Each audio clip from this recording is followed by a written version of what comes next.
ဒီနေ့ဦးဇင်းဒါနကိုပါရမီမြောက်အောင်ဘယ်လိုပြုမလဲလို့အမိပေးထားတဲ့တရားတစ်ပုဒ်ကိုဒီနေ့ဟောကြားနာကြရအောင်เนาะအဲ့တော့ဒါနရိုးရိုးဒါနဟုတ်ရဲ့လားမဟုတ်ဘူးเนาะပါရမီမြောက်တဲ့ဒါနเนาะအဲ့တော့ဒါနကိုပါရမီမြောက်အောင်ဘယ်လိုပြုမလဲဆိုတဲ့အခါကျတော့ဒါနမှာ၃မျိုးထွက်လာလိမ့်မယ်เนาะပါရမီမြောက်အောင်ပြုတာရယ်ကုသိုလ်ဖြစ်ုံပဲပြုတာရယ်ထင်ရှားကြော်ကြားမှုဖြစ်အောင်ပြုတာရယ်เนาะပြန်ပြောကြည့်မယ်เนาะပါရမီမြောက်အောင်ပြုတဲ့ရယ်ကုသိုလ်ဖြစ်အောင်ပြုတာရယ်ထင်ရှားကြော်ကြားမှု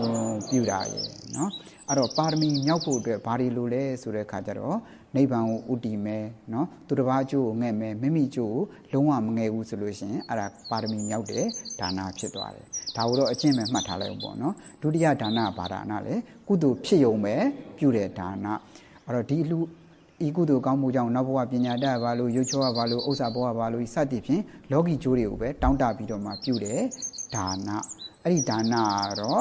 ဒီမစ္စည်းမဒါနအလယ်လက်ဒါနကုသိုလ်ဖြစ်ုံပဲပြုတဲ့ဒါနเนาะနောက်တတိယဒါနကဘာဒါနလ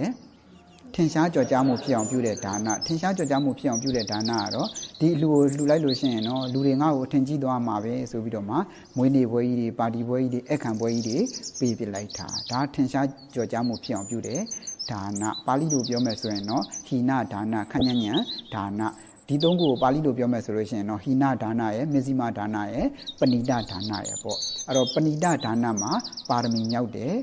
ဒါနဖြစ်သွားမှာเนาะအဲ့တော့လွင်ရင်ကတော့ပါရမီမြောက်ဖို့အတွက်၃ချက်ကိုဂင်ထားရမှာပဲနိဗ္ဗာန်ကိုဥတည်ရမယ်သူတစ်ပါးကျိုးကိုငဲ့ရမယ်မိမိကျိုးကိုလုံးဝမငဲ့ရဘူးကဲအဲ့ဒါလေးလင်္ကာလေးနဲ့ဆိုကြည့်လိုက်အောင်เนาะဒါနပြုရာ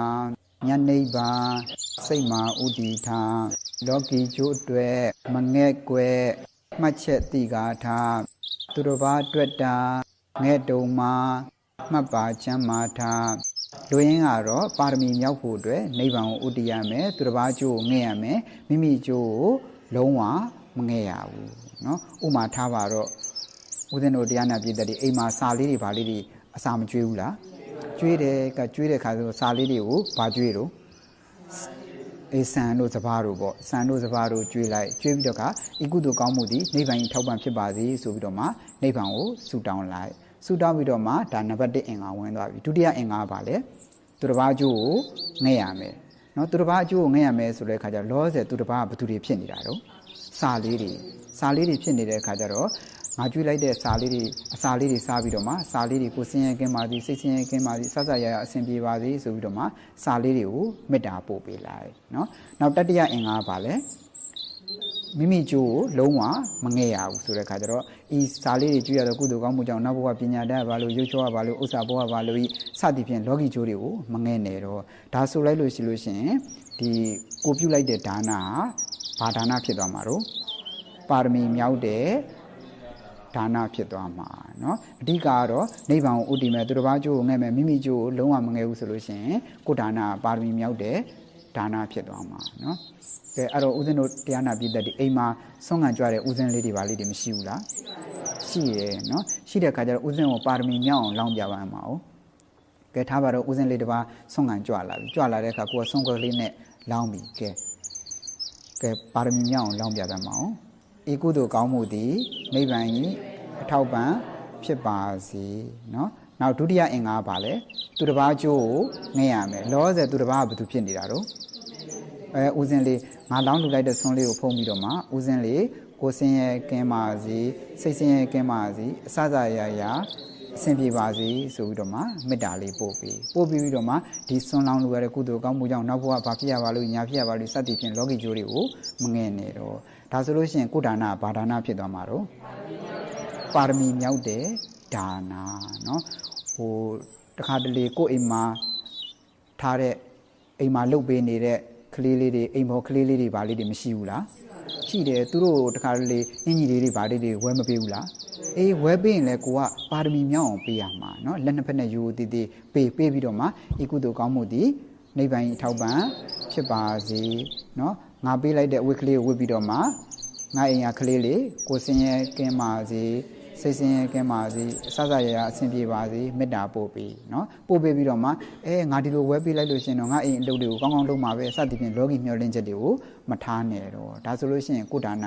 ပါရမီမြောက်တဲ့ဒါနဖြစ်သွားမှာ အဲ့တော့တခါတလေအိမ်မှာဧည့်သည်တွေဘာတွေမလာဘူးလားလာတယ်လာတဲ့အခါကော်ဖီတွေဘာတွေမတိုက်ဘူးလားကဲဦးစင်းကိုပါရမီမြောက်အောင်တိုက်ပြသမှာဟိုကဧည့်သည်ကလာပြီးကော်ဖီဝက်ကလေးကိုရှေ့ချလိုက်ပြီးကဲရှေ့ချလိုက်ချပြီးတော့မှပါရမီမြောက်အောင်တိုက်ပြသမှာဤကုသိုလ်ကောင်းမှုသည်နိဗ္ဗာန်၏ထောက်ပံ့ဖြစ်ပါစေနော်ငါတိုက်လိုက်တဲ့ကော်ဖီလေးကိုတောက်ပြီးတော့မှကိုစင်းရဲ့ကင်ပါစေစိတ်စင်းရဲ့ကင်ပါစေဆက်သက်ရအဆင်ပြေပါစေမေတ္တာပို့ပေးလိုက်နော်ပို့ပေးပြီးငါကော်ဖီတိုက်လိုက်လို့ရှိရင်တော့သူငါ့ကိုဘာဒီကူညီမှာပဲစသဖြင့်လောကီမျှော်လင့်ချက်တွေမထားနဲ့တော့နော်အဲ့တော့ဒါဆိုလို့ရှိရင်ရိုးရိုးကော်ဖီလို့တောင်ပြောလို့မရဘူးဘာကော်ဖီလို့ပြောရမလဲပါရမီကော်ဖီနော်အဲ့တော့တိုက်မဲ့တိုက်ဘာကော်ဖီတိုက်မလဲပါရမီကော်ဖီတိုက်ဆွန်းကျွေးရင်လည်းဘာဆွန်းကိုကျွေးမလဲပါရမီဆွန်းကိုကျွေးနော်ဝေယဝဆာလုပ်ရင်လည်းပဲပါရမီဝေယဝဆာကိုလုပ်နော်တရားဟောရင်လည်းဘာတရားကိုဟောမလဲပါရမီတရားကိုဟောနော်ဦးဇင်းကလည်းပဲဒီနေ့ဖျားပြီးတော့တရားဟောပြောရတော့ကုသိုလ်ကောင်းမှုသည်နိဗ္ဗာန်၏ထောက်ပံ့ဖြစ်ပါစေဖျားပြီးတော့ဟောတဲ့တရားလေးတွေကိုနာကြားပြီးတော့မှတရားနာပိသက်အားလုံးတရားသိလေးတွေရတော့ကြပါသည်ရသည်အားလျော်စွာကျင့်နိုင်ကြပါသည်ကျင့်နိုင်သည့်အားလျော်စွာမဲ့ဖို့နိဗ္ဗာန်ရဲ့ထောက်ပံ့ကောင်းတွေရတော့ကြပါစေလို့အဲ့ဒီလိုဆုတောင်းမေတ္တာပို့ပြီးတော့မှဟောလိုက်လို့ရှိလို့ရှင်ဦးဇင်းရဲ့တရားဟောပြောမှုကလည်းပဲပါရမီမြောက်တဲ့တရားဟောပြောမှုဖြစ်သွားတာပဲเนาะတကယ်တမ်းကျတော့တရားနာပိသက်ရဲ့တရားကိုပါရမီမြောက်ဖို့အတွက်ကိုကထုံးထားလိုက်ဖို့ပဲ3-4 လလောက်တာထုံထားလိုက်ဘယ်ကုသိုလ်ပဲလှုပ်ကိုပါရမီမြောက်အောင်လှုပ်ထားလိုက်နောက်ဟော3-4 လလောက်ထုံထားလိုက်လို့ရှိလို့ရှင်ကျန်တဲ့ဘယ်ဌာနပဲပြုအလိုလို automatic ပါရမီမြောက်အောင်ပြုပြီးသားဖြစ်သွားတာเนาะအဲ့တော့ဦးဇင်းကပါရမီအကြောင်းကိုအဓိကထားဟောနေတာဆိုတဲ့ခါကျတော့ဦးဇင်းတို့တရားနာပြည့်တတ်တရားမင်းမယ်ဦးဇင်းရဲ့တပည့်တော်တို့နိဗ္ဗာန်ကိုလည်းဆုတောင်းမယ်လောကီကျိုးကိုလည်းဆုတောင်းမယ်ဒါဆိုရင်ပါရမီမြောက်မမြောက်အဲ့ဒါဆိုဘလို့ဖြစ်မလဲအဲ့တော့ဒါကိုလက်ဒီဆရာတော်ဖျားကြီးကဥဒ္ဓမပုရိသဒီပတိမှာဖြေးထားတယ်ပါရမီတော့မြောက်ပါတယ်တဲ့ဒါပေမဲ့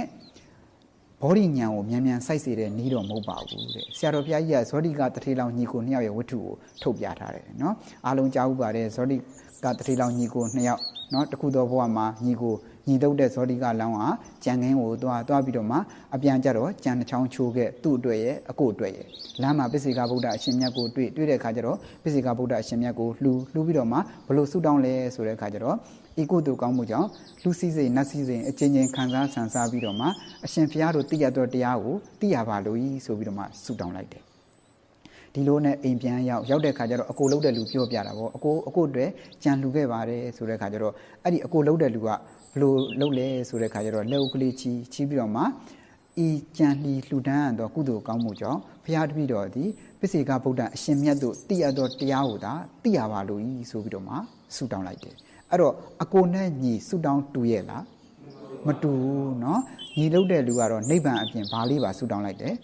လောကီကျိုးတွေပါဆုတောင်းလိုက်တယ်เนาะအကိုလှုပ်တဲ့လူကတော့ဘာပဲဆုတောင်းလိုက်တာလ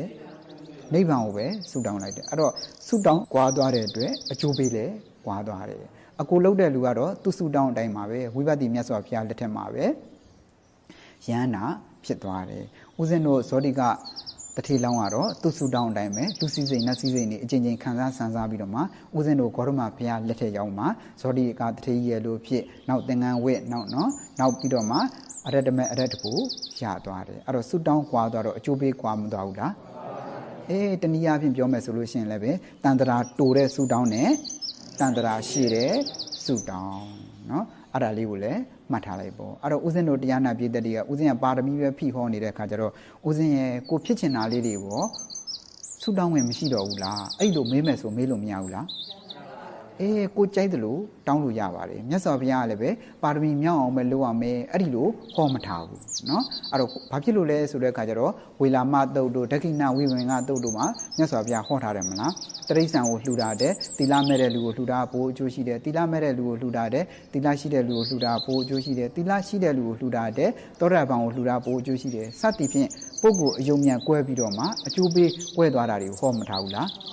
းဟောထားတယ်အဲ့တော့ပြောချင်တာကိုကအကျိုးကြီးလိုချင်တယ်ဆိုလို့ရှိရင်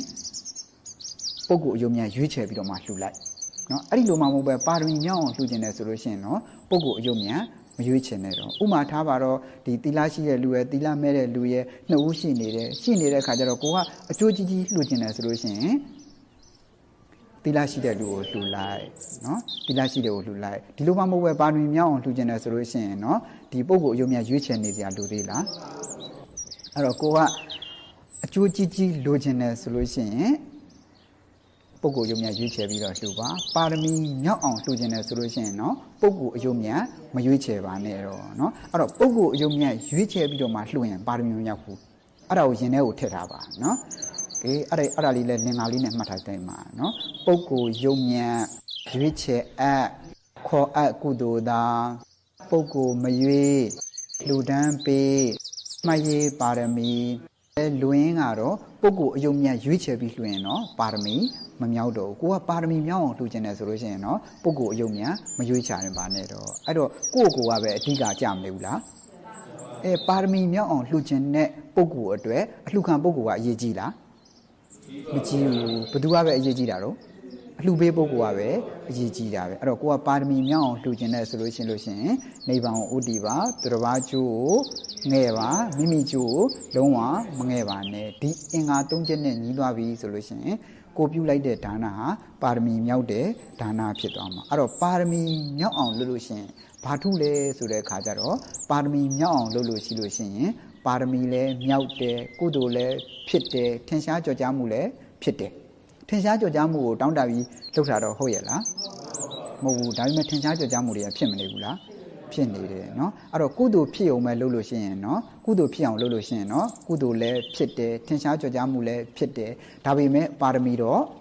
မမြောက်ဘူးเนาะနောက်တတိယတစ်ခုကြတော့ထင်ရှားကြော်ကြားမှုဖြစ်အောင်ပြုတဲ့ဒါနအဲ့ထင်ရှားကြော်ကြားမှုဖြစ်အောင်ပြုတဲ့ဒါနကတော့ထင်ရှားကြော်ကြားမှုဖြစ်အောင်ကလွဲလို့ပါရမီလည်းမမြောက်ဘူးကုသိုလ်လည်းမဖြစ်ဘူးကျေးဇူးတော်ရှင်ဗလေဆရာတော်ဘုရားကြီးကတော့အဲ့ဒီပကာသနာစိတ်နဲ့ပြုတဲ့ဒါနကိုဘောဟတံပတ္တိဘောဂတံပတ္တိကိုလုံးဝအကျိုးမပေးနိုင်တယ်လို့တဲ့ပါရမီမြောက်ဖို့ဆိုတာကတော့ဝေရောပါပဲ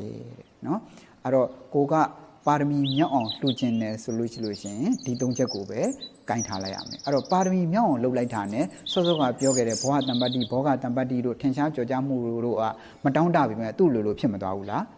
ဖြစ်သွားတယ်เนาะအဲ့တော့လွင်ကတော့နိဗ္ဗာန်ကိုဥတည်ပါသူတစ်ပါးကျိုးကိုငဲ့ပါမိမိကျိုးကိုလုံးဝမငဲ့ပါနဲ့ဒါဆိုလို့ရှိရင်ကိုဒါနဟာပါရမီမြောက်တဲ့ဒါနဖြစ်သွားပါလိမ့်မယ်ဒါလို့ဆိုရင်အသင်တင်ပြည့်စုံတော့ပါပြီဦးဇင်းဒီနေ့တရားဟောပြောတဲ့ကုသိုလ်ကောင်းမှုဒီနိဗ္ဗာန်ကြီးထောက်ပံ့ဖြစ်ပါစေလို့ဆုတောင်းရင်ဦးဇင်းရဲ့တရားဟောပြောမှုကိုဒီမှာပဲနေကုန်ချုပ်ပါတယ်